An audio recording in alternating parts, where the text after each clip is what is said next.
Dear Christopher, here is your friend Thomas the Tank Engine. He wanted to come out of his station yard and see the world. These stories tell you how he did it. I hope you will like them because you helped me to make them. Your loving Daddy.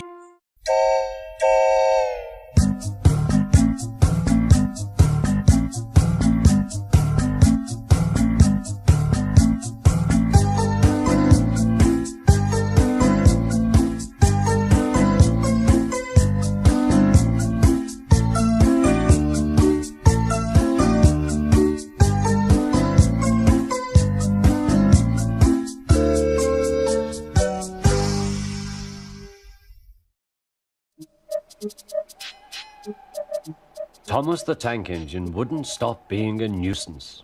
Night after night he kept the other engines awake. I'm tired of pushing coaches. I want to see the world. The other engines didn't take much notice, for Thomas was a little engine with a long tongue.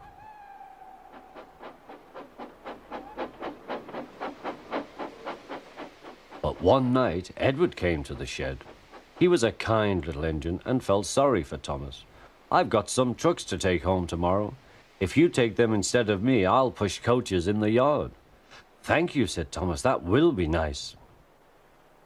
Next morning, Edward and Thomas asked their drivers, and when they said yes, Thomas ran off happily to find trucks.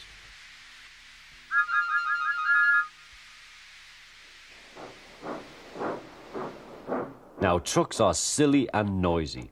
They talk a lot and don't attend to what they are doing. And I'm sorry to say they play tricks on an engine who is not used to them. Edward knew all about trucks. He warned Thomas to be careful, but Thomas was too excited to listen.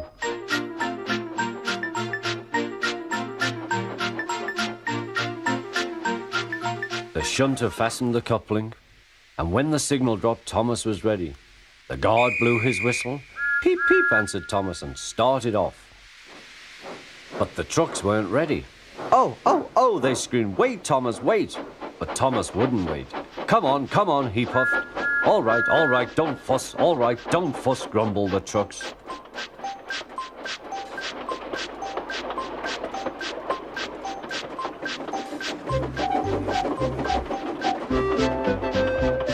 Thomas began going faster and faster. Whee! He whistled as he rushed through Henry's tunnel.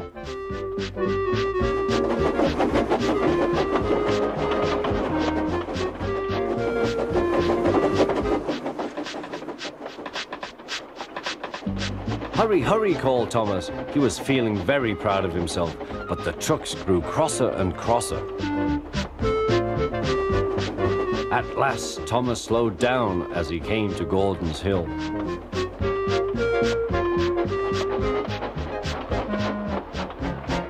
Look out for the train.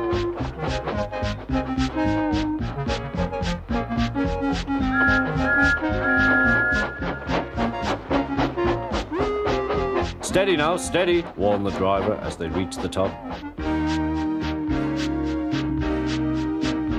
He began to put on the brakes. We're stopping, called Thomas.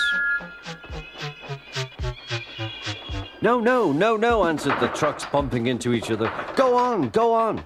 Before the driver could stop them, they had pushed Thomas down the hill and were rattling and laughing behind him. Poor Thomas tried hard to stop them from making him go too fast. Stop pushing, he hissed, but the trucks took no notice. Go on, they giggled in their silly way.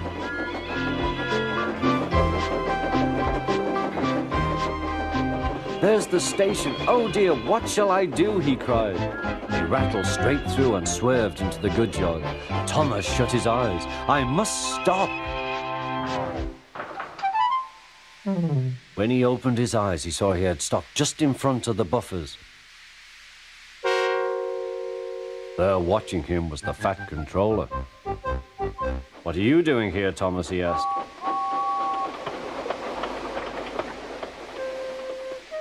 I brought Edward's trucks, Thomas answered. Why did you come so fast? I didn't mean to. I was pushed, said Thomas. You've got a lot to learn about trucks then, little Thomas. After pushing them about here for a few weeks, you'll know almost as much about them as Edward. Then you'll be a really useful engine.